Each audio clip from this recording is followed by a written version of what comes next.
करने जा रहे हैं क्लास 11th का चैप्टर 5। तो आज की वीडियो हमारी लास्ट वीडियो होगी। इससे पहले 3 या 4 वीडियो आई हुई हैं जिसमें मैंने क्वेश्चंस करवा रखे हैं चैप्टर के। तो आज मैं एक और क्वेश्चन करवाऊंगा जो कि फाइनल क्वेश्चन होगा, और इसके बाद आप ये चैप्टर खुद से सॉल्व कर सकते हैं। जितने भी क्वेश्चंस हैं आपसे डेफिनेटली हो जाएंगे, और जो भी डाउट आए आप कमेंट सेक्शन में मुझसे पूछ सकते हैं, मैं क्लियर जरूर करूँगा। तो मैं जो क्वेश्चन करवाने जा रहा हूँ वो टीएस गरेवाल बुक से है, 2020 की एडिशन है। ठीक है, तो क्वेश्चन नंबर हम 5 देखते हैं। आपको फॉर्मेट पता है अकाउंटिंग इक्वेशन का क्या होता है। मैंने पहली वीडियो में आपको बिल्कुल क्लियर कर दिया था कि इसी फॉर्मेट में करना होता है, क्योंकि ये बेस्ट वे है अपने क्वेश्चन को प्रेजेंट करने का। तो हम क्वेश्चन देखते हैं। तो सबसे पहला जो पॉइंट कह रहा है क्वेश्चन में, कह रहा है D Mahapratap commenced a business with a cash 50,000 and 1 lakh by check, goods 60,000, machinery 1 lakh and furniture 50,000। मतलब कि क्वेश्चन कह रहा है कि एक डी महाप्रताप नाम का आदमी है जिसने 50,000 कैश, 1 लाख चेक, 60,000 की गुड्स, 1 लाख का फर्नीचर मशीनरी और 50,000 का फर्नीचर, इन सभी चीज़ों से अपना बिजनेस स्टार्ट किया है। तो पहला हम ट्रांजेक्शन क्या लिखेंगे, D Mahapratap commenced a business with cash, bank, stock, ठीक है, फर्नीचर एंड मशीनरी। इसमें हम चाहे तो अमाउंट्स भी लिख सकते हैं, बट इतना भी लिख देंगे तो क्लियर है, कोई दिक्कत नहीं है। ट्रांजैक्शन हम जितना छोटा से छोटा लिख सके उतना बेटर होता है।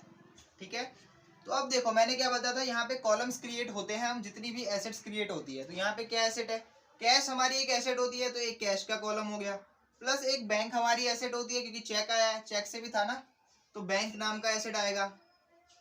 और क्या बोला था, गुड्स भी खरीदे हैं इसने, तो गुड्स क्या होता है, स्टॉक एसेट क्रिएट होता है स्टॉक से। मशीनरी एसेट्स होती है तो मशीनरी का कॉलम क्रिएट होगा, और फर्नीचर भी हमारी एसेट होती है तो फर्नीचर का भी कॉलम क्रिएट होगा। ठीक है, तो कैश कितना लिया था, ये 60,000 कैश था, 60,000 कैश था। बैंक कितना था, बैंक था 1 लाख रुपीस, 1 लाख रुपए चेक से लाया था ना। स्टॉक कितने का था, स्टॉक 60,000 का था, 60,000 का स्टॉक था। 1 लाख की मशीनरी थी और 50,000 का फर्नीचर था। ठीक है, ये जो कैश 50,000 का था क्वेश्चन में, सॉरी गाइस, कैश 50,000 का था। तो देखो cash 50,000, bank 1 lakh, stock 60,000, machinery 1 lakh और फर्नीचर 50,000, इन सबको मिला के एक साथ इतनी कैपिटल लगा दी ना, तो ये सारा हमारा कैपिटल में जाएगा। अभी तक लाइबिलिटी कुछ क्रिएट हुई नहीं है, तो लाइबिलिटी तो जीरो ही रहेगा, और कैपिटल कितना लगा दिया इसने, ये सब कैपिटल ही तो है। बिजनेस की जितनी भी एसेट्स होती है कैपिटल ही तो होती है, तो कैपिटल में ऐड कर देंगे तो कितना हो गया, ये 50, 1 लाख, 1 लाख 2 लाख, 3 लाख 10,000, 3 लाख 10,000। ठीक है, अब हम नेक्स्ट देखेंगे। नेक्स्ट पॉइंट क्या कह रहा है, नेक्स्ट पॉइंट कह रहा है 1/3 of the above goods sold at a profit of 10% on cost and half of the payment is received in a cash. मतलब कि जो हमारे पास जो ये 60,000 का स्टॉक था, इसका हमने 1/3 बेच दिया है 10% प्रॉफिट में। ठीक है, जिसका आधा पेमेंट हमें रिसीव हो गया है कैश में। ठीक है, तो बाकी आधे पेमेंट की बात नहीं बोली गई है कि क्या हुआ है, तो हम क्या मानेंगे, हम ये मान लेते हैं कि इसने बोला half of the payment receive in cash, तो आधा पेमेंट कहाँ गया, आधा पेमेंट हम ये मान लेते हैं कि हमारी अभी तक दिए नहीं है उसने, मतलब हमारा उस पर उधार है। ठीक है, तो डेटर्स नाम का एक और कॉलम क्रिएट होगा। ओके, तो 1/3 कितना होगा, अब देखो 60,000 का गुड्स था, इसका 1/3 कितना होगा, आप सभी को पता है 20,000। तो 20,000 के गुड्स बेच दिए 10% प्रॉफिट में, 20,000 के गुड्स 10% प्रॉफिट में, मतलब 20,000 का 10% अगर हम करें तो 2,000 होता है, 2,000 होता है।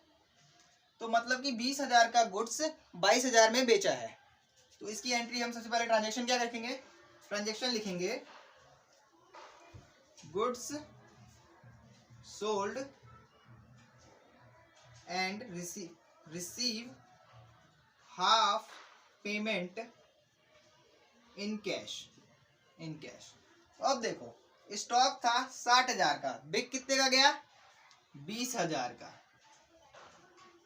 बिका 20,000 का। 20,000 22,000 क्यों नहीं आया? क्योंकि 2,000 तो प्रॉफिट का था, बिका तो 20,000 का ही है।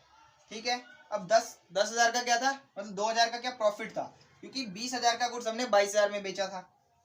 ठीक है, तो 2,000 प्रॉफिट था। प्रॉफिट होता तो क्या होता है, प्रॉफिट होता तो कैपिटल में ऐड होता है, तो 2,000 रुपीज प्रॉफिट में ऐड कर दिया हमने। अब देखो गुड्स 20,000 के गए हैं और कैश कितना आया है, कैश इसका हाफ आया ना, मतलब कि यहाँ बोला था कि 22,000 का हो गया, तो half of the payment receive हुआ है, तो मतलब 22 का हाफ कितना होता है 11 होता है, तो कैश हमें 11 रिसीव हुआ है। 11,000 कैश आ गया, 20,000 के गुड्स चले गए, 2,000 प्रॉफिट हो गया, तो कितना यहाँ इक्वल हो रहा है क्या, यहाँ पे तो 20 और 11 आ गया, 20 माइनस वो 11 आ गया, यहाँ पे 2,000 एक्स्ट्रा आ गया। तो इसमें क्या था, एक डेटर्स भी क्रिएट हुआ था हमारा, डेटर्स क्रिएट हुआ था। क्यों? क्योंकि हाफ पेमेंट जो बची हुई है हमारी, हाफ पेमेंट जो बची हुई है वो अभी तक नहीं मिले हैं, तो नहीं मिले होते तो डेटर्स बन जाता है, तो डेटर्स बन गया, तो 11,000 हाफ ऑफ द पेमेंट क्या है, डेटर्स है। अभी ये मिलने हैं, मिले नहीं है, तो 11 एंड 11 22। ठीक है, तो रिसीव 22 होने हैं और गए 20 के ही हैं, तो 2,000 जो एक्स्ट्रा मिले हैं वो प्रॉफिट के हैं, इसलिए वो कैपिटल में चला गया। क्लियर है? अब क्या करते हैं हम इसको क्लोज कर देते हैं और यहाँ लिखते हैं न्यू इक्वेशन। न्यू इक्वेशन में क्या करते हैं, इसको सॉल्व कर देते हैं। इससे पहले मैं बता दूं, बैंक में कोई इम्पैक्ट नहीं आया, 0। ठीक है, मशीनरी में कोई इम्पैक्ट नहीं है, फर्नीचर में कोई इम्पैक्ट नहीं है। ठीक है, यहाँ लाइबिलिटी में कोई इम्पैक्ट नहीं है। ठीक है, अब इसको कैलकुलेट कर लेते हैं, तो कितना हो गया कैश हमारे पास, कैश हमारा 61,000 का हो गया। बैंक 1 लाख का ही है, क्योंकि ना कुछ आया है ना कुछ गया है। स्टॉक में 20,000 का स्टॉक चला गया, मतलब अब 40,000 के स्टॉक्स बचे हुए हैं। 1 लाख रुपीज की मशीनरी है हमारी, क्योंकि मशीनरी का अभी तक कुछ नहीं हुआ है। 50,000 का फर्नीचर है और 11,000 हमारा डेटर्स है। लाइबिलिटी 0 है, कैपिटल हमारा कितना हो गया 3,12,000। अब हम नेक्स्ट पॉइंट देखते हैं, तो नेक्स्ट पॉइंट क्या कह रहा है, नेक्स्ट पॉइंट कह रहा है डेप्रिसिएशन ऑन मशीनरी प्रोवाइड 10%, मतलब कि मशीनरी पे 10% का डेप्रिसिएशन लग गया। डेप्रिसिएशन क्या होता है, मैंने बताया था आप लोगों को कि डेप्रिसिएशन का मतलब होता है हमारी एसेट, जो भी एसेट है उसका नॉर्मल वियर एंड टीयर की वजह से उसकी वैल्यू में कुछ कम हो जाना।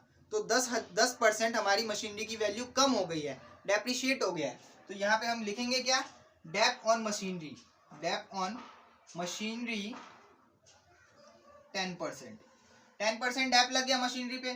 तो इस पे क्या कोई कैश पे इम्पैक्ट पड़ा है, हमारे पास पैसा आया गया थोड़ी है भाई, मशीनरी थी उस पर डेप लग गया है, उसकी वैल्यू कम हो गई है, तो पैसा थोड़ी जाएगा।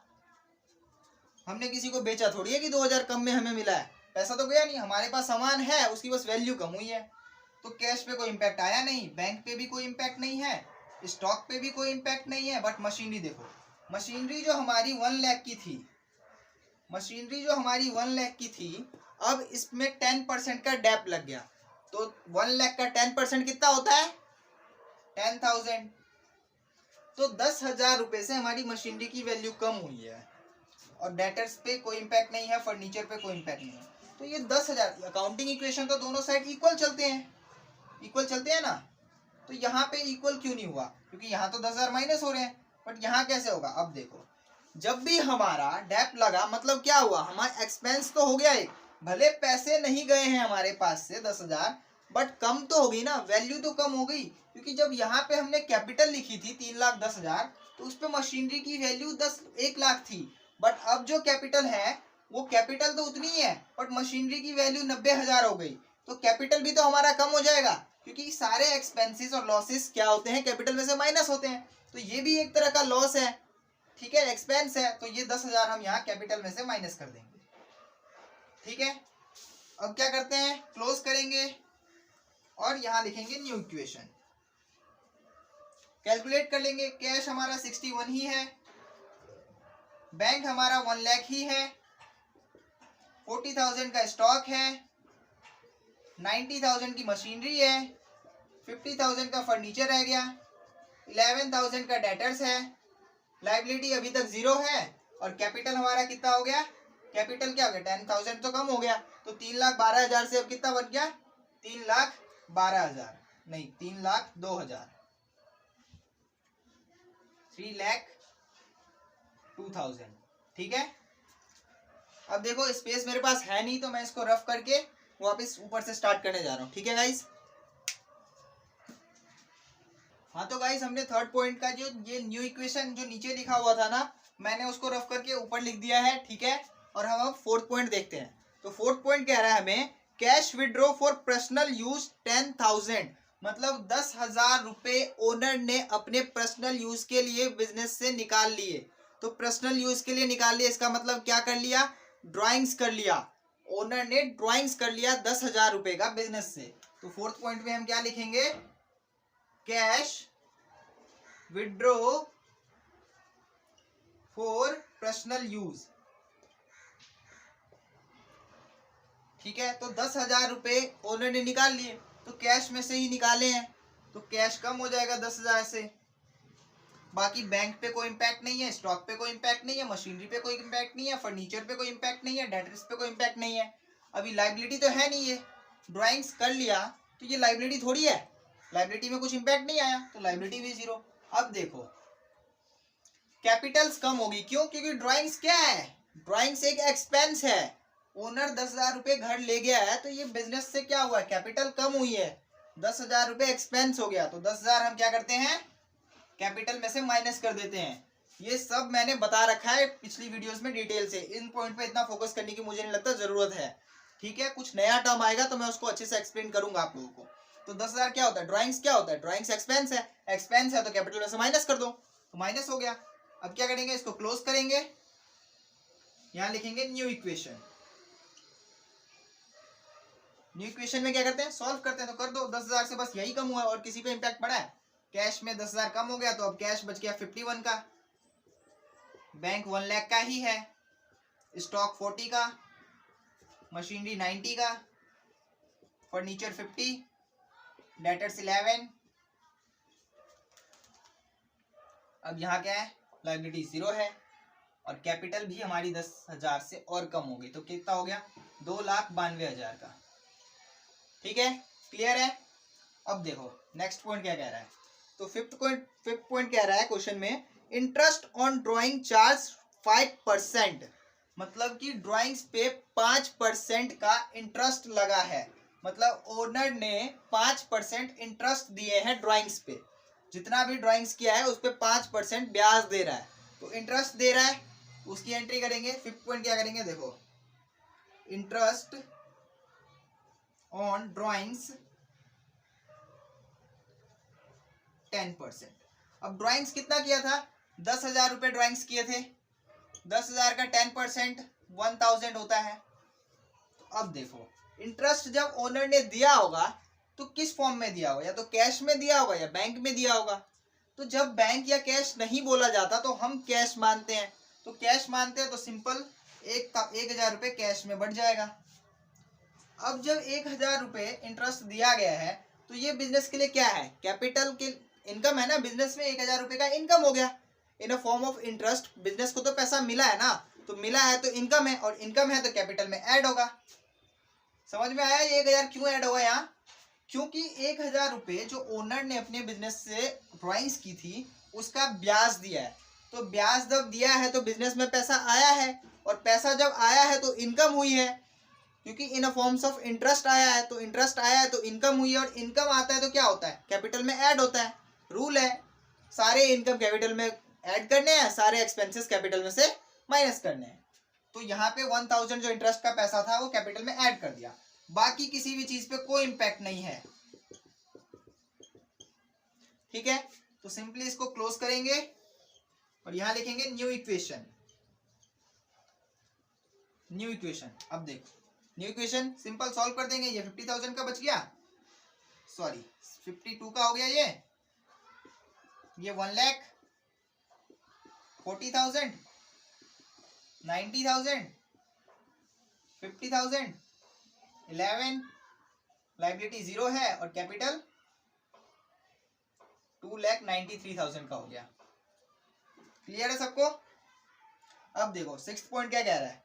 6th पॉइंट में कह रहा है goods sold to Gupta for 10,000 and received a bill receivable for the same amount for 3 month.